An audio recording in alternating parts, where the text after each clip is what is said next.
FM 89.1, Radio Universidad.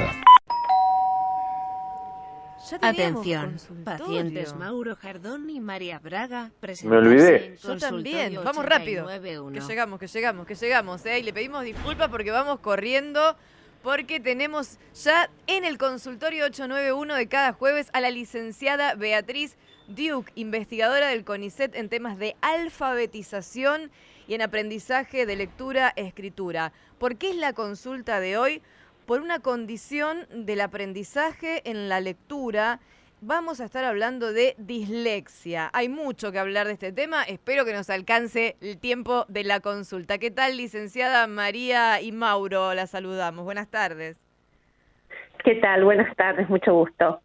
Bueno, dislexia es un tema súper complejo, como suele pasar con todas las condiciones que tienen aspectos biopsicosociales, ¿no? Para quienes no conocen este término, vamos a empezar por el principio, ¿no? ¿Qué es la dislexia, licenciada? Bueno, la dislexia, como bien ustedes dicen, es una condición que se caracteriza por dificultar el proceso de aprender a leer y escribir. Es una condición que tiene... Se considera que tiene un origen biológico, que tiene un componente hereditario y que hace que chicos que vienen desarrollándose sin que nada nos llame la atención, chicos perfectamente inteligentes, entusiastas, capaces, de pronto llegan a primer grado cuando hay más expectativa de que aprendan a leer y escribir y empieza a costar. Y la realidad es que es muy importante que se mire esta situación con mucho cuidado, porque a veces se piensa que el chico no aprende porque no quiere, porque no se empeña, porque no pone esfuerzo, y realmente hay una dificultad y son chicos y chicas que necesitan ayuda, ¿no? Más allá, licenciada, de esta dificultad en el aprendizaje de la lectoescritura, ¿hay otra pauta que podamos asociar? ¿Cómo podemos diferenciar si es que no está aprendiendo porque algo está fallando en el aprendizaje? El entorno de pandemia, imagino que debe haber sido complejísimo, ¿no?, para el aprendizaje de la lectoescritura, o que es dislexia. ¿Cómo podemos darnos cuenta de la diferencia?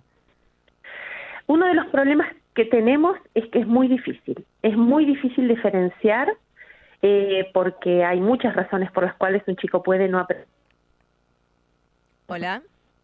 La decisión de que realmente se trata de una dislexia requiere de algún tipo de intervención psicopedagógica, porque a simple vista un chico que no aprendió porque no tuvo oportunidades educativas tiene el mismo desempeño que un chico que realmente tiene una dislexia. Entonces ahí tenemos una dificultad importante. Lo que se recomienda ahí es, por un lado, tener en cuenta cuáles fueron las condiciones, es decir, obviamente, en el contexto de pandemia, la primera hipótesis tiene que ser que acá hubo un contexto muy particular. La sospecha de dislexia en general se produce más fácilmente cuando realmente las condiciones para el aprendizaje fueron buenas y no sucedió nada que permita pensar otra cosa.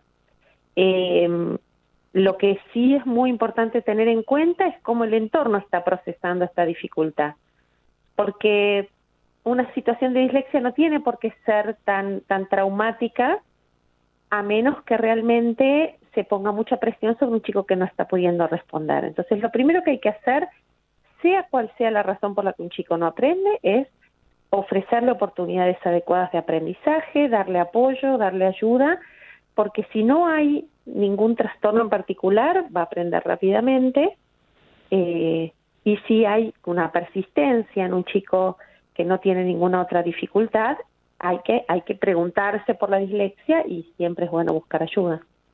Bien, que exista esta condición, ¿implica que el aprendizaje va a ser más lento, que va a ser distinto, que nunca va a resolverse en su totalidad? ¿Qué es lo que implica un diagnóstico de dislexia? En realidad la dislexia tiene grados de severidad, es decir, no todos los chicos con dislexia tienen el mismo cuadro ni están en la misma situación. En general, el español es una lengua que es muy amigable para el aprendizaje y la mayor parte de los chicos con dislexia logran superarlo bien. A lo sumo leen un poco más lento que los demás, pero pueden leer, pueden estudiar, pueden avanzar en sus carreras. Son muy pocos los casos donde el obstáculo se vuelve realmente muy importante. siempre es fundamental tener en cuenta que también el resultado final se relaciona con cuánto apoyo y cuán temprano tuvo ese chico. Bien, de hecho, hay muchas personas, licenciada, cuando usted mencionaba recién que hay distintos grados de severidad, que descubren en la adultez, ¿no? Que tienen esta condición, lo hemos visto con alguna persona famosa, con algún actor, ¿no? Creo que Vanessa había dicho que en alguna oportunidad se enteró de grande que tenía dislexia y entendió por qué le costaba tanto quizás memorizar o leer los textos que tenía para actuar, ¿no? Los guiones.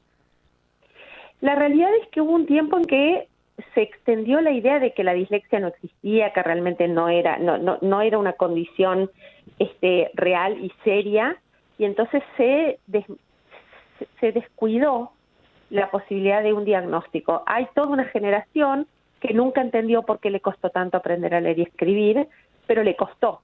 Es decir, la dificultad estuvo, pero lo que no tuvieron fue un diagnóstico y a veces no tuvieron el apoyo que les habría hecho la vida más fácil. Pero sí también es cierto que son evidencia de que la dislexia puede no coartar de una manera severa, sencillamente es un obstáculo un poco mayor para el proceso de aprendizaje. Por supuesto que uno quiere que los chicos tengan los menores obstáculos posibles, pero ahí lo que es importante es el entorno adulto que los cuida, que les da el apoyo para que mejoren en su desempeño y les hace los ajustes que necesiten hasta que estén más fortalecidos. Porque se entiende perfectamente que no es un trastorno de la inteligencia, que una vez superadas estas barreras, el aprendizaje puede ser maravilloso y el desempeño, yo he tenido alumnos y alumnas con dislexia, puede ser incluso superior a la media en algunos casos. Les recordamos a la gente que en el consultorio 891 de hoy estamos dialogando con la licenciada Beatriz Duke, estamos hablando sobre dislexia y lo tenemos también a Mauro Jardón que quiere hacer consultas también, por eso ha venido al consultorio. ¿Qué tal, licenciada? ¿Cómo le va? Buenas tardes. ¿Qué tal? Mucho gusto. Sí, la consulta tiene que ver porque, bueno, estamos hablando un poco del diagnóstico y de esta dificultad, ¿no? para escribir y para leer en el comienzo del aprendizaje, pero también después cómo puede afectar más bien en la adultez en cuanto a la ortografía, a la comprensión de un texto. Digo, ahí también puede haber otro componente que si bien ya el aprendizaje está hecho, después tenga otro tipo de dificultades. En realidad, como bien se decía antes, la dislexia no tiene ninguna relación con la inteligencia, es decir, una persona dislexia tiene una inteligencia perfectamente normal, sea lo que sea que entendamos por inteligencia, y la dislexia no afecta en sí misma la comprensión lectora. Lo que hace la dislexia es que cueste la posibilidad de reconocer lo que está escrito.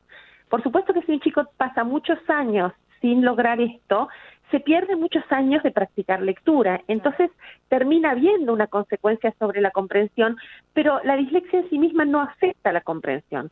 A un chico con dislexia, si a otra persona le lee un texto, los chicos lo pueden entender perfectamente. Es parte de la ayuda que hay que brindarles, ¿no? Cuando las cosas funcionan bien, la escuela manda con anticipación el texto que el chico tiene que leer para que se lo lean en la casa, para que pueda participar de las actividades de comprensión, y cuando el proceso se lleva bien, la comprensión no tiene por qué estar afectada ni en la infancia ni en la adultez.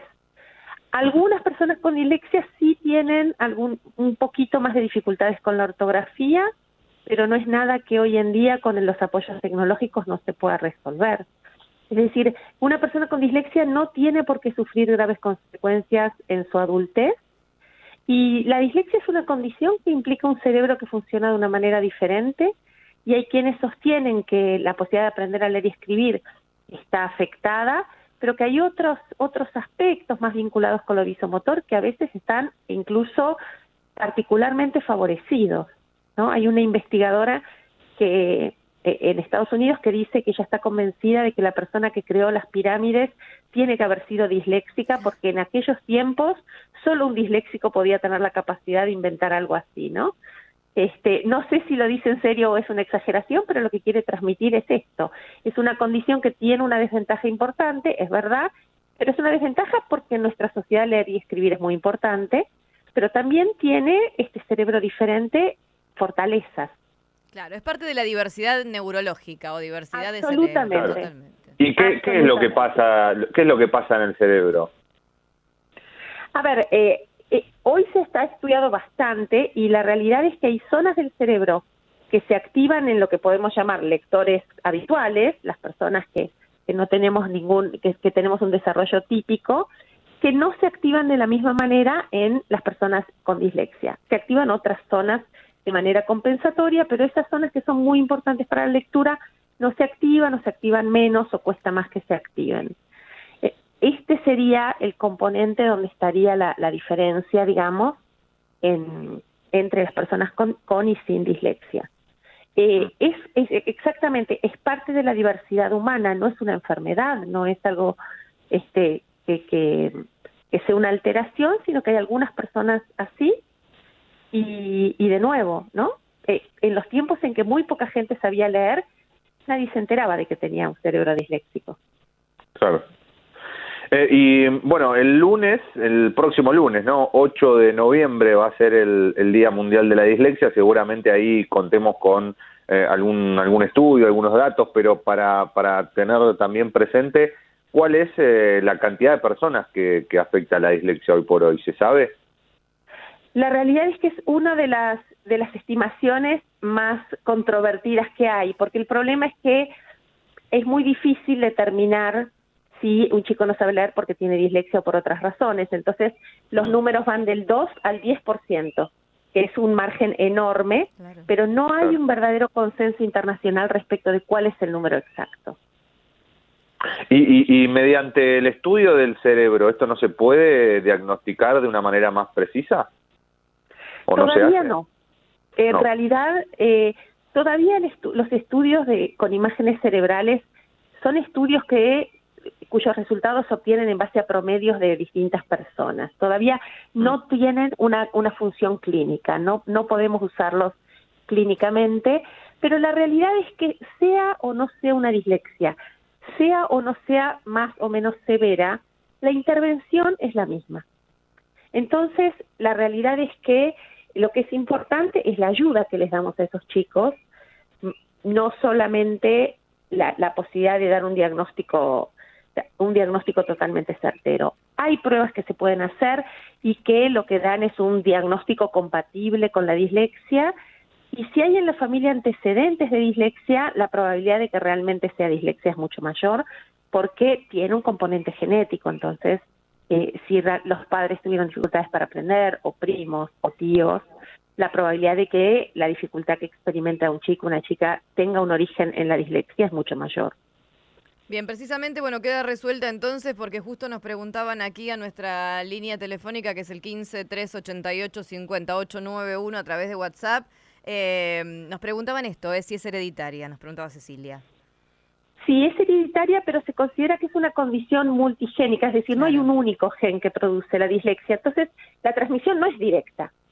Es decir, un padre, una madre con dislexia no necesariamente va a tener hijos con dislexia. Se entiende perfectamente. Con estas condiciones muchas veces pasa que el diagnóstico es necesario para la intervención, ¿no? Y aparte genera cierta tranquilidad el ponerle nombre a lo que le pasa a ese niño, a esa niña, para la mamá, para el papá, para los docentes, quienes estén a cargo de la enseñanza, ¿no? El saber cómo abordar esta condición. ¿Qué es lo que pasa con estas cifras que nos comentaba recién? No sabemos si hay un subdiagnóstico o un sobrediagnóstico, o si quizás en estos tiempos esto se esté dando con mayor regularidad, ¿no? Con mayor proporción. Yo creo que en realidad lo que estamos haciendo es reconocer y diagnosticar algo que pasaba sin diagnóstico. Muchas psicopedagogas me dicen de chicos que tienen dislexia y que se encuentran con una madre, con un padre que les dice, uy, sí, a mí me costó muchísimo aprender a leer y escribir, o a mí no me costó, pero para mi hermana fue terrible. Es decir, se encuentran con que en las familias había una dificultad, pero en esos tiempos no había diagnóstico. Como suele pasar con todas las diversidades, ¿no? Exacto. Sencillamente no se sabía, y lo grave de esto es que la novela familiar era, no, bueno, es que ella era más vaga o que él no ponía empeño, y yo creo que ahí es donde está la mayor dificultad, ¿no? En que el chico tiene una dificultad real y no está siendo comprendido por el entorno. Totalmente, y que seguramente, o quizás significó para esa persona no haber continuado con sus estudios ni primarios ni secundarios y tener otras condiciones de vida a raíz de eso que lo condicionaba sin saber qué es lo que tenía y que se la podría haber ayudado o se la podría haber ayudado a resolver, ¿no? Por eso es importante visibilizar las diversidades para poder actuar y comprender, ¿no? Y comprender que en muchos casos quienes están, porque en muchos casos se habla de discapacidad, ¿no? Acá tratamos de desarmar ese concepto también y comprender que cuando las barreras que le impiden a una persona hacer algo quedan solucionadas, esa persona, esa discapacidad o ese problema ya no existe, ¿no? Esto es lo importante de destacar también en este caso. Licenciada, en muchas oportunidades escuchamos a familias, sobre todo familias de niños y niñas con dislexia, cuestionar el uso de la cursiva. ¿Qué es lo que pasa con la dislexia y la letra cursiva? ¿Hay algún fundamento como para demonizarla como se hace en algunos casos? En realidad hay mucha diversidad en la dislexia y hoy se considera que hay algunas dislexias que están asociadas a un cierto componente motor y muchas dislexias que no. Con lo cual, lo que es poco aconsejable en general es generalizar de esa manera y demonizar algún componente que a muchos los ayuda. La cursiva tiene una gran ventaja que es la fluidez que permite en el trazado. Quien maneja una buena cursiva puede escribir mucho más rápido y cuando uno escribe más rápido las ideas se le escapan menos, ¿no? Sí. Entonces, escribir rápido es un... Se cortó un poquito, licenciada. A ver si la escuchamos mejor. Ahora sí. Ahora Yo sí, los ahora sí. escucho. Sí, ahora sí. Se había cortado un poquito. Ah, bueno. No, decía que algunas dislexias parecen estar asociadas a un cierto componente motor. No todas las dislexias tienen este componente afectado, pero algunas sí. En estos casos me parece que hay que hacer un diagnóstico específico y efectivamente esos chicos, esas chicas pueden tener alguna dificultad con la cursiva. Pero la cursiva en principio es un buen invento humano porque nos permite escribir con mucha mayor fluidez y velocidad. De modo que demonizar a la cursiva en modo general no parece razonable. Sí es cierto que si una persona tiene alguna mayor lentitud motriz, es lógico que se le permita usar otras letras y que si la escritura con este tipo de letra es más lento, se le asigne más tiempo para la tarea que tenga que realizar. Lo que no hay que hacer es obligar a un chico que tiene una dificultad motora a usar la cursiva. Por supuesto que eso no, pero al mismo tiempo eso no quiere decir que nadie tiene que usar la letra cursiva. Está perfecto, está clarísimo y es una duda que teníamos porque la hemos escuchado y quizás la crítica, la queja y el reclamo de las familias tienen que ver con esto, ¿no? Con obligar, la frustración que debe generar además en muchos niños y niñas que quizás la condición no es la dislexia, pero es otra que pueden presentar dificultades a la hora de realizar, de escribir con cursiva y eso le dificulta, por supuesto, desarrollar sus tareas, ¿no? Que esto no sea una barrera. Antes de cerrar la nota, licenciada, sabemos que es investigadora del CONICET en temas de alfabetización, en aprendizaje de lectoescritura. ¿Por dónde están pasando las investigaciones hoy? Porque veo que hay muchísimo por explorar todavía con respecto a la dislexia. Sé que hay muchísimo por explorar sobre el cerebro humano, ¿no? Sobre la diversidad neurológica y demás. Pero ¿por dónde están yendo las mayores inquietudes hoy en la investigación de este tema? A ver, la realidad es que la investigación ha ido de la cognición al cerebro, claramente. El nivel de avance en el campo específico de la lectura es enorme porque este campo estaba muy estudiado desde la psicología cognitiva y esto facilitó mucho la exploración neurocientífica. Hay trabajos muy interesantes en términos de la relación entre dislexia y la lengua en la que se aprende a leer y escribir. La manifestación de la dislexia, aunque el sustrato sea el mismo, no es la misma en función de la lengua de aprendizaje. Yo de todas formas no querría cerrar la nota sin mencionar lo que es una preocupación personal, sí, que son miles y miles de chicos en nuestro país que no aprenden a leer y escribir y no son disléxicos, sino sencillamente no tienen las oportunidades educativas adecuadas.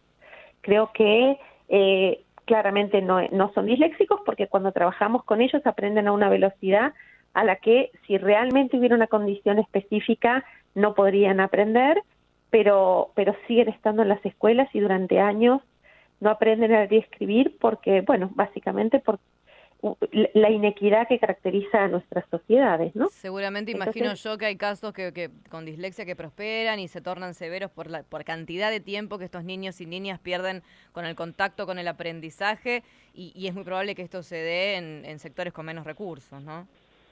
Tener dislexia en un contexto de bajos recursos es realmente crítico porque lo que es central en una condición así es la estructura de apoyo que se genera en torno a los chicos. Sin esa estructura de apoyo las consecuencias sí son severas y, como me preguntaban, sí se extienden hasta la adultez. Lo que yo trataba de transmitir es que con un buen sistema de apoyo no tienen por qué, pero cuando el sistema de apoyo no está, las consecuencias son serias, por supuesto. Con el sistema de apoyo tanto para niños y niñas que padecen dislexia como para quienes no, es que es fundamental que esto exista para superar cualquier tipo de barrera, ¿no? Y bueno, cuando faltan los recursos, a veces esas barreras tristemente no se levantan nunca. Licenciada, un placer, nos encantó además el cierre con esta reflexión. Muchísimas gracias, un placer para mí también. Un placer el consultorio de hoy, Mauro. Hablábamos con la licenciada Beatriz Duke, investigadora del CONICET en temas de alfabetización y aprendizaje en lectoescritura. Hablábamos acerca de la dislexia, esta dificultad en el aprendizaje de la lectura. Personas que tienen dificultad para leer con fluidez y sin errores, pueden tener dificultades para comprender lo que están leyendo, con la ortografía, con la escritura. Es decir, que muchas veces leen correctamente si leen en voz alta, pero no están entendiendo lo que están leyendo. Sin embargo, estas dificultades no están relacionadas con la inteligencia. Ahí hay unas problemáticas con el tema del diagnóstico, ¿no? Que hay muchos niños y niñas hoy por hoy que quizás tienen esta condición y se desconoce, pero por otro lado también hay muchos niños y niñas que terminan consultando especialistas por un prediagnóstico cuando en realidad la problemática para aprender a leer y escribir es otra, y es mucha, según nos decía la licenciada Duke recién. Desde la Universidad Nacional de La Matanza, Radio Universidad FM 89.1. Siempre cerca.